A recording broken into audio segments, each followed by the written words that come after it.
Chill here with siriustalesmoon. This is Jupiter. Our Venus day, the ascendant and the moon is in Pisces, 17 degrees.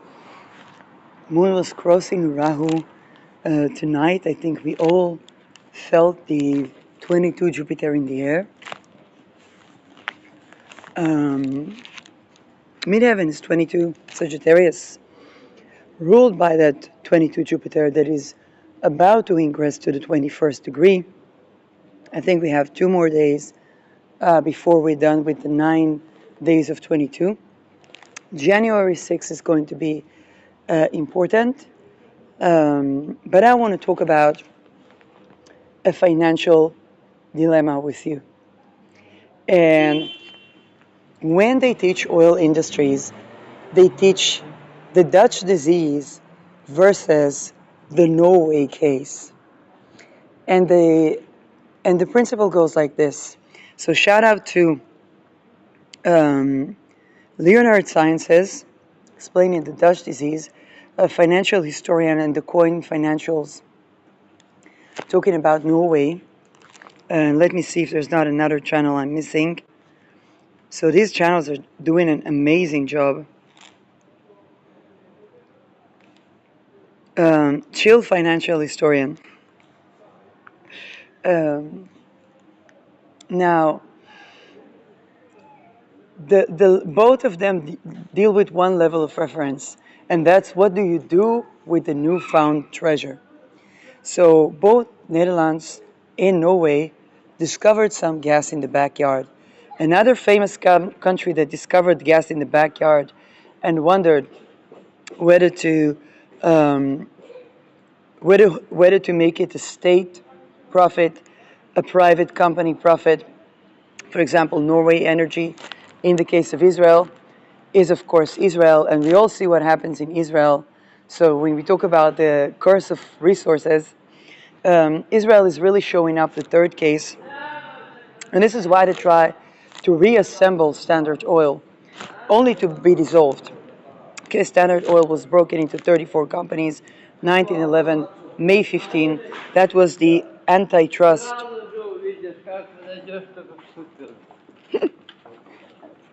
I try to pick a quiet place in the center. And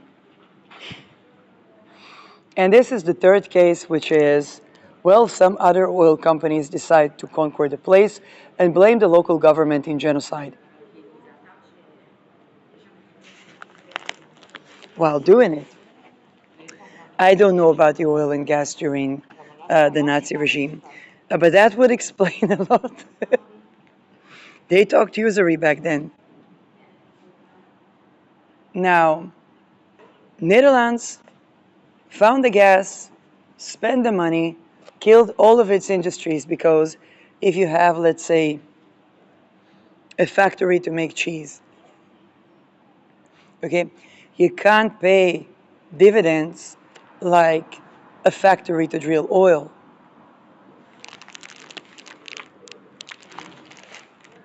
Norway did something else with the resource, and that is to keep all the money,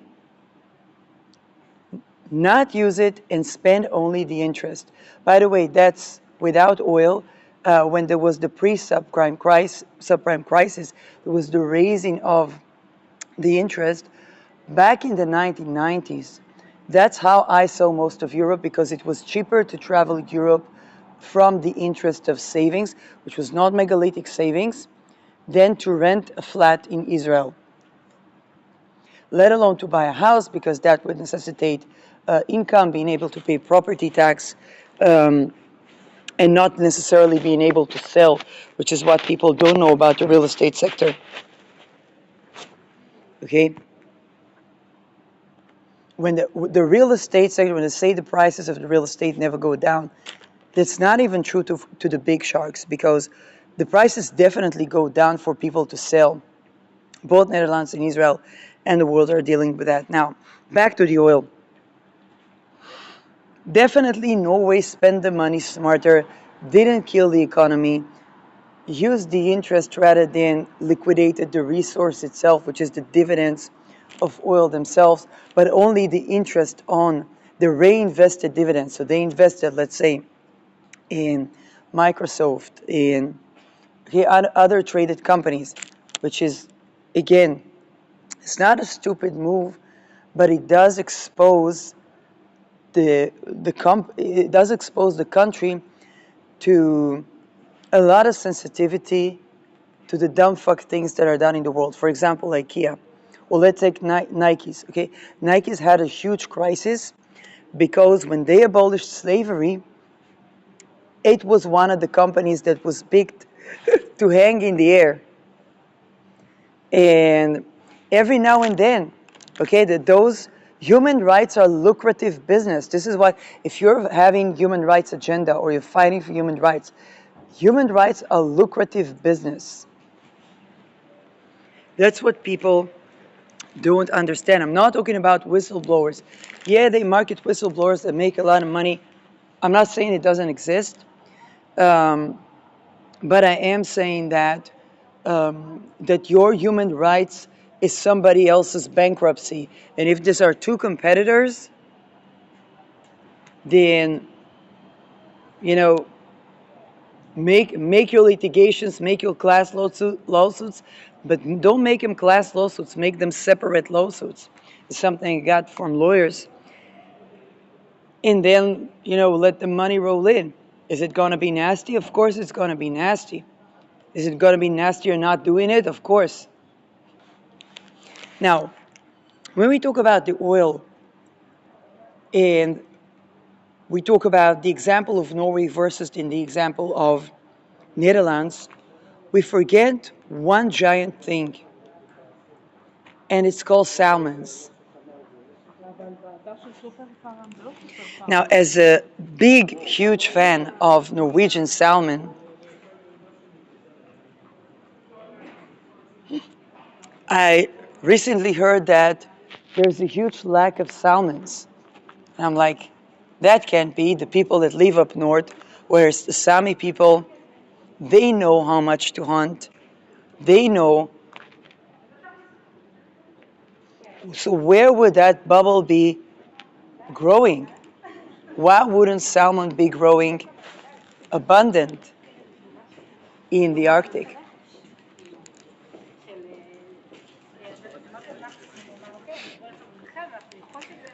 The reason is very simple, because what kills the salmon, as we know, is not the over harvesting, but the over polluting when the oil is drilled. Any harvest becomes over harvest when the marine life go extinct.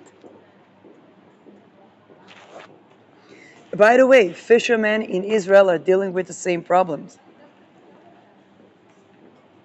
I tell them, it's a sadness story. Defend women's rights, abolish child trafficking, abolish human trafficking, and you can sustain. If you don't do that, that money gets laundered in oil, and you have a lot of gold, but no food to eat. And this is where the philosophical dilemma is. Would you rather have a bubble popping immediately like the Netherlands case, or a bubble maintained like the Norway case, where the country is rich, it's well spending, it's well invested, but the food is running out? Because it's not just the salmons, okay? The pollution doesn't pick salmons and say, okay, we'll poison these folks. It's the salmons, it's every single fish that grows there. Now, I'm not a marine life expert, so I don't know exactly the many other species that grow there. But when the pollution picks, we see it in the salmons because everybody knows Norwegian salmon.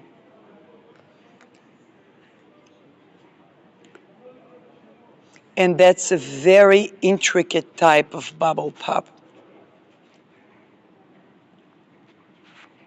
Now, when I'm looking at these examples, I'm learning, because anybody that would hear about what Norwegian did with oil would say, okay, that's a good investment, that's something to do. But they would miss the missing salmon part.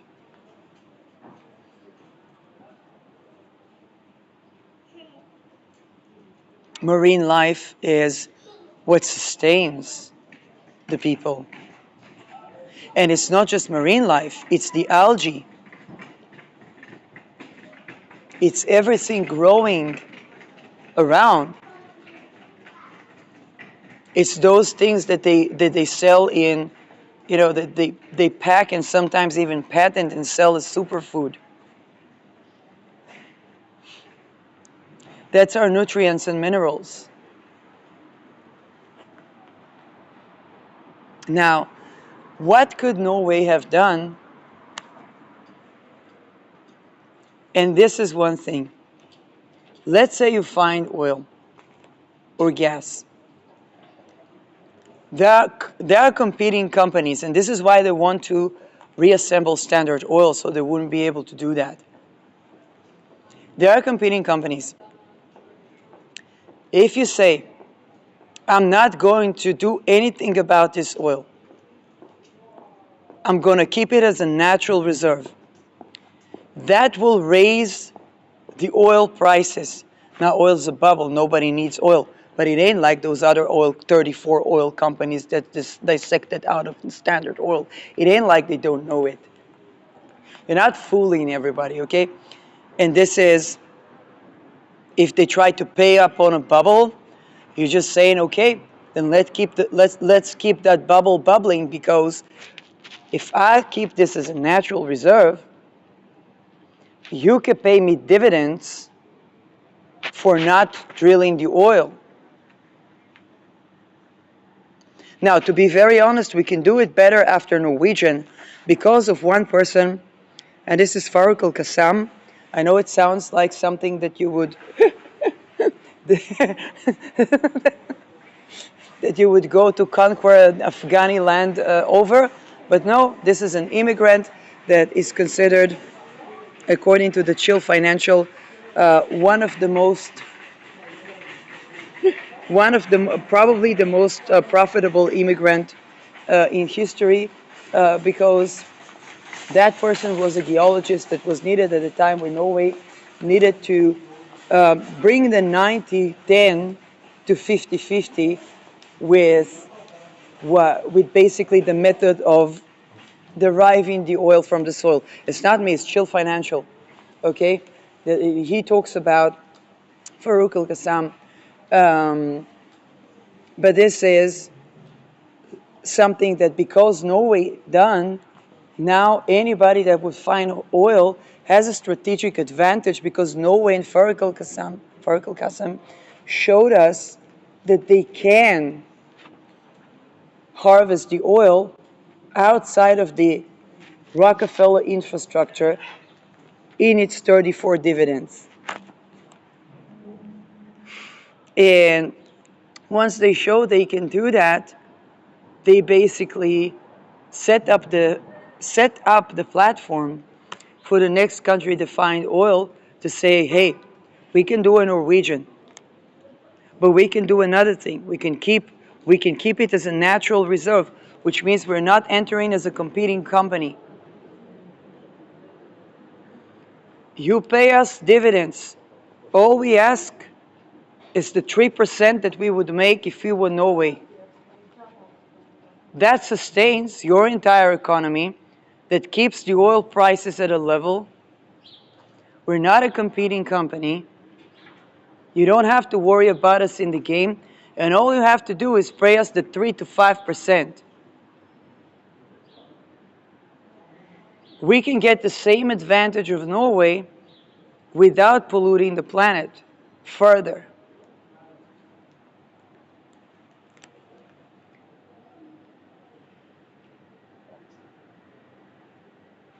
And this is why they try to reassemble Standard Oil, so that people won't be able to do that independently.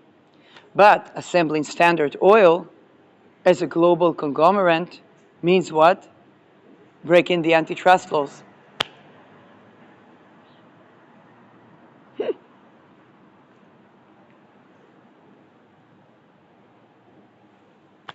It's not bad for the planet, and it's also not bad for the humans living in the planet. What I learned from that is very simple.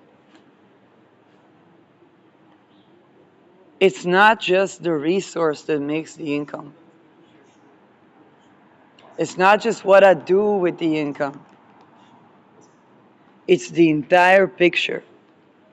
If I'm going to get my people driving in gold or sustaining their hospitals, supposedly, I'm going to see it with the missing marine life when it comes to oil and gas. And that's a bubble I can't sustain because I'm going to have to sell them no good medicine for no good money. I'm going to have to spend the government expenses on that no good money, okay? Basically, oil industry is a form of economic hitmanship. Or I'm going to have to become North Korea. Kim Jong-un loves smoking and he loves drinking. Let me tell you why. Because he's so fucking scared of being invaded. Because a bubble, you see, in North Korea, and it's not to blame in North Korea being North Korea, okay? He was set and maybe even cloned to make a North Korea, okay?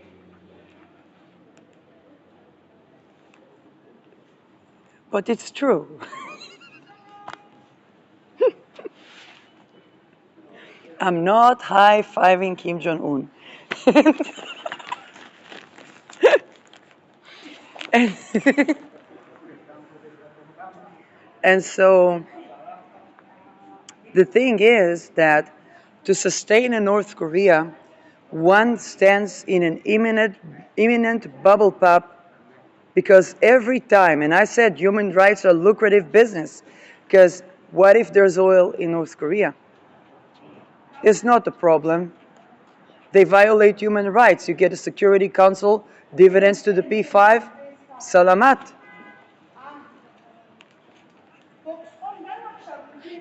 Now, Kim Jong-un is many things, but stupid he is not. That's why I like drinking and smoking, because to sustain a North Korea, when every single moment of the day it can be completely invaded and run down, is something beyond challenging.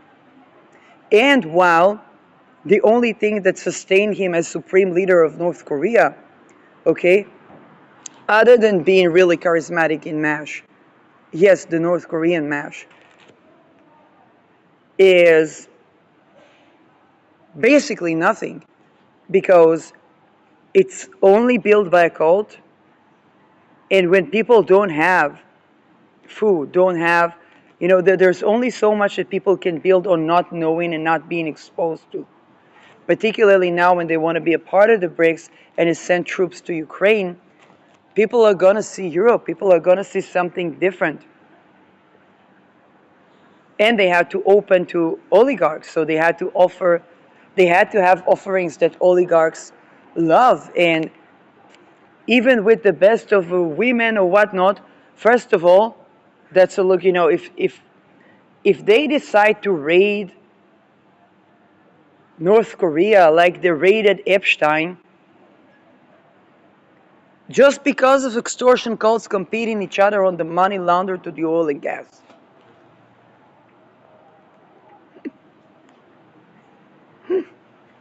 That can happen any second. Then he will have to explain himself to the oligarchs in Russia.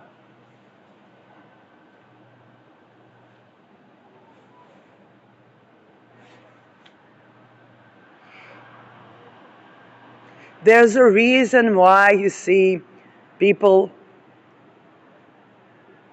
how should I say that?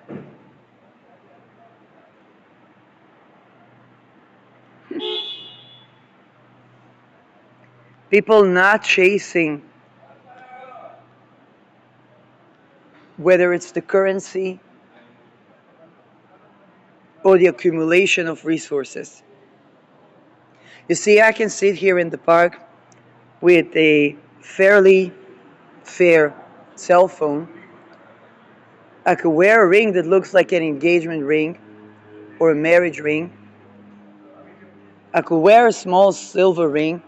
Could probably not wear too much more than that, even if I had the money. Normal clothes.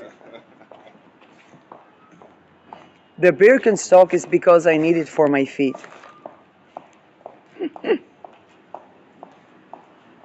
And a bag I thrifted somewhere and record a podcast.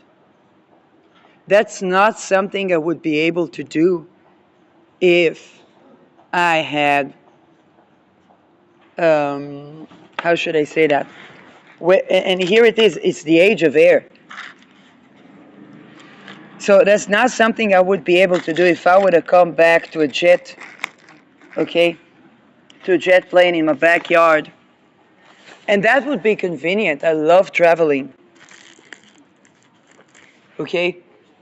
I wouldn't be able to do that unless every other person in a radius of at least a couple of 1,000 kilometers had the same thing. Otherwise, I'd have to be reliant on extortion cults, people that rape children, running an extortion cult that rape children, even if I don't rape children myself, like Rothschild and Rockefeller. Is what happened to Annika Lucas. You only need one Annika Lucas in a century to drum. And there are Googleplex. All of that to sustain what? The jet plane that I could get assassin because the technician for the plane is mind controlled. There's a bug in a computer. There's a bug in the mind control computer interface that controls the technicians. They check the plane before. Defund MK Ultra. Don't stare at me. Don't. I got the bros to lift. Defund MK Ultra. Defund MK often.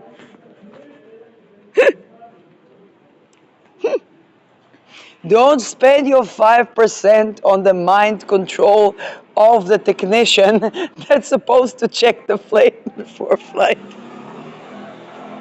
11:11 as I speak, whatever that means.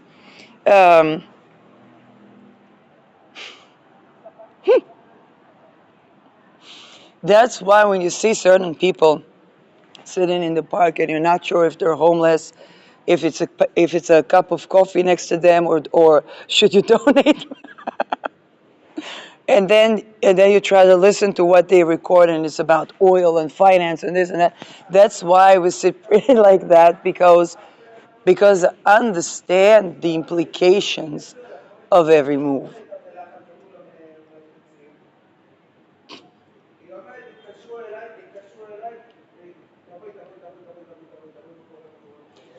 I spent last night awake.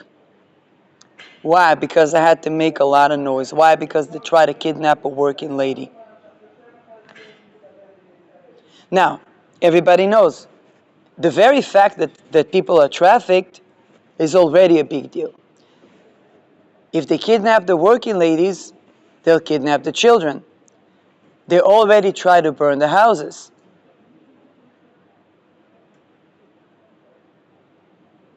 When people make a lot of noise,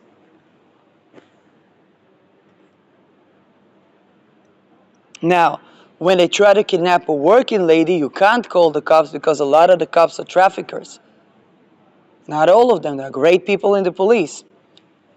But it's enough to have one.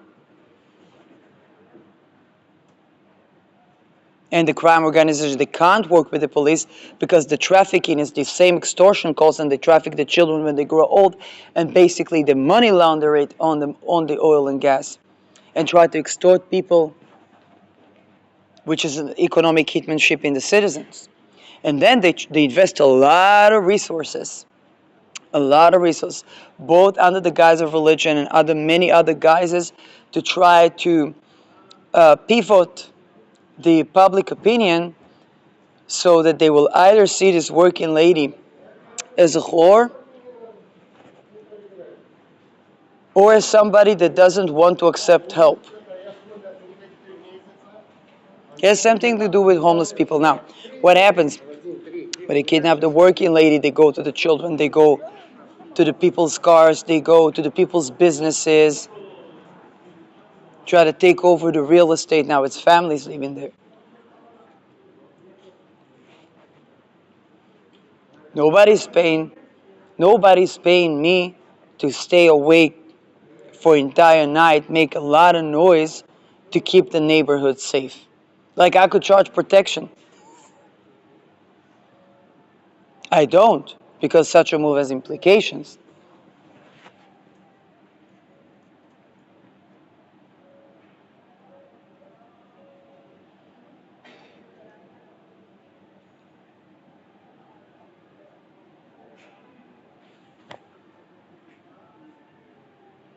I watch because this can be done whether in the Negev or in Aspen.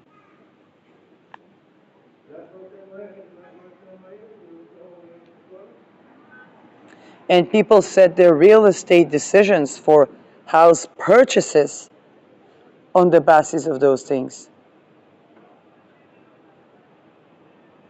That's another bubble pop of the type of energy that's reliant on extortion cults, on slavery, and abolishing marine life. If the King of England, okay, King Charles, had any type of cancer, that means one thing and one thing only. He wasn't living a good life. He wasn't eating the food that grows anyway.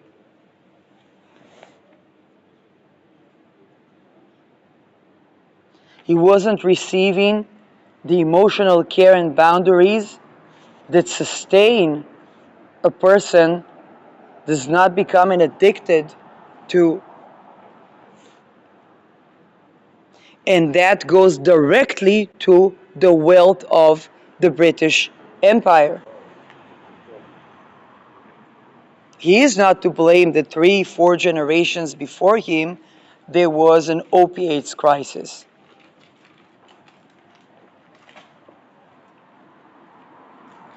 And now they tried to hide the treatment methods because it was a new treatment method. He didn't get the chemotherapy as everyone.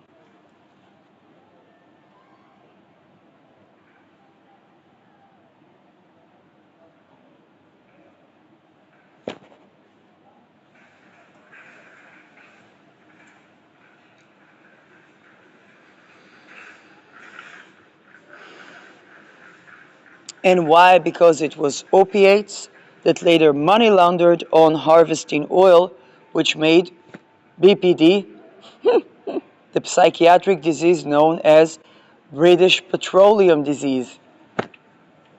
Okay, that is one of the 24 that were Standard Oils. Rockefeller.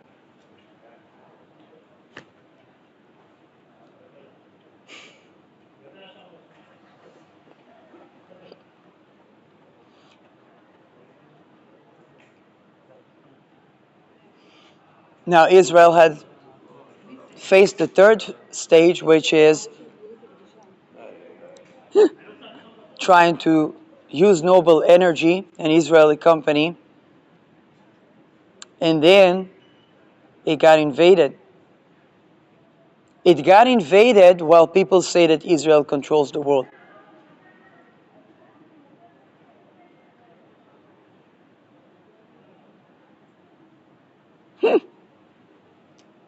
And now all they're dependent in is on trying to reassemble Standard Oil, thinking that they would protect them. Okay, think Donald Trump talking about Canada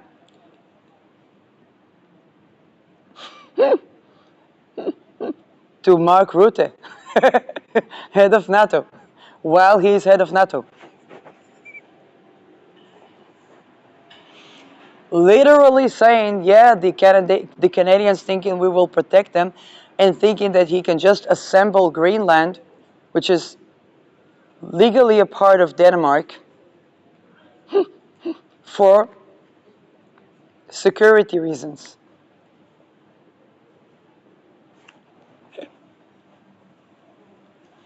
Now, Donald Trump is a real estate giant. Rockefeller is an oil giant.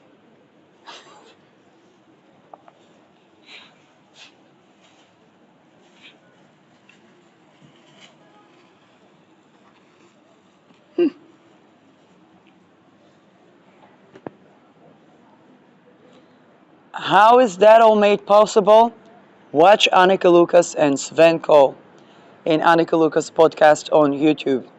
If we allow extortion cults, if we allow violation of sexual energy, okay, when there is rape, there is no sovereignty. People would go, see a lot of Scorpios, they would go single, Scorpio placements, they would go single for a millennia. I'm thinking about, isn't Scorpio the sign of sex? Yes. So why why no sex? Because violation of sexual boundaries or using the sexual energy in a way is not supportive of one's self-regeneration, whether it's by harvesting or being harvested, is basically handing out the sovereignty. It's not about having sex. It's about, is there sex that is actually sexually sovereign?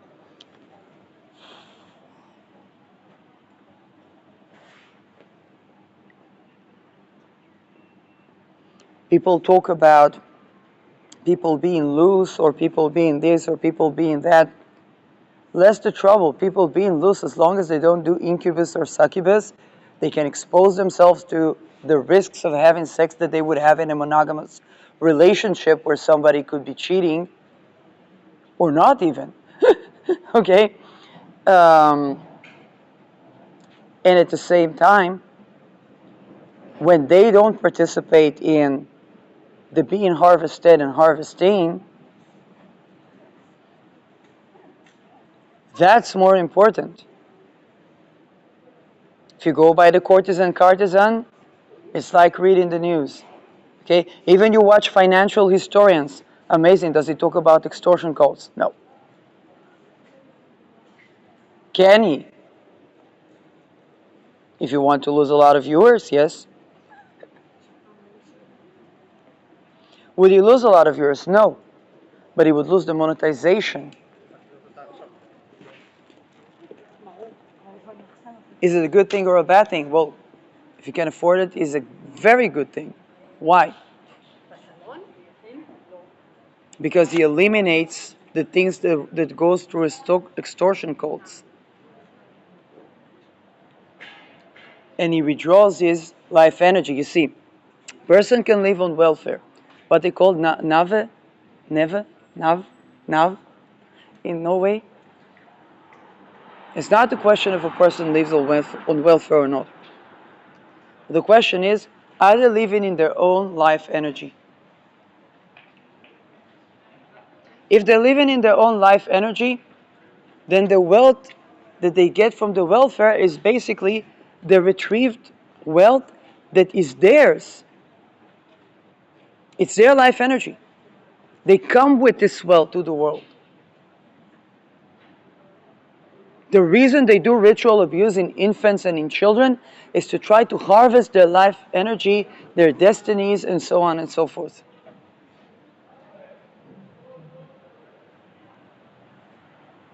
And then market them that they need to agree to be a war criminal to get this money, and then surprise them with being exposed when they thought that they could get away with that, and make even them believe that they did that with money because they were since child tortured. And now that takes a shit ton of energy. It's a bubble, kind of like the oil and gas. Nobody actually needs to harvest oil and gas to power the world.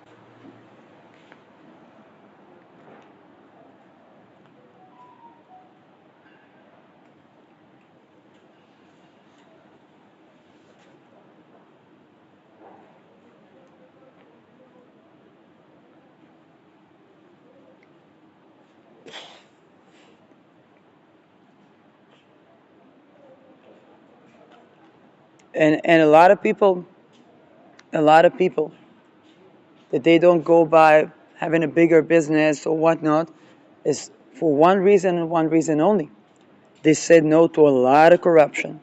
So they're not blinded by the bubble. If I take a look at the Dutch case, or what they call the Dutch disease, and the Norway supposed cheat code, I see the same bubble in different shapes. If you see economy like that, you see the world differently. And you're not blinded by the image of what it looks like as easy.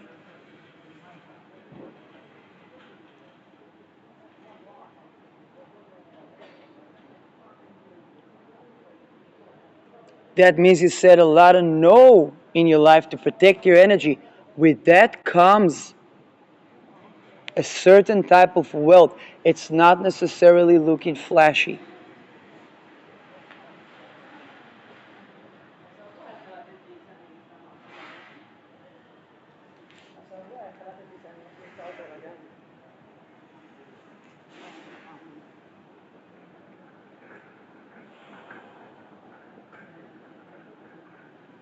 And it's not necessarily monetized.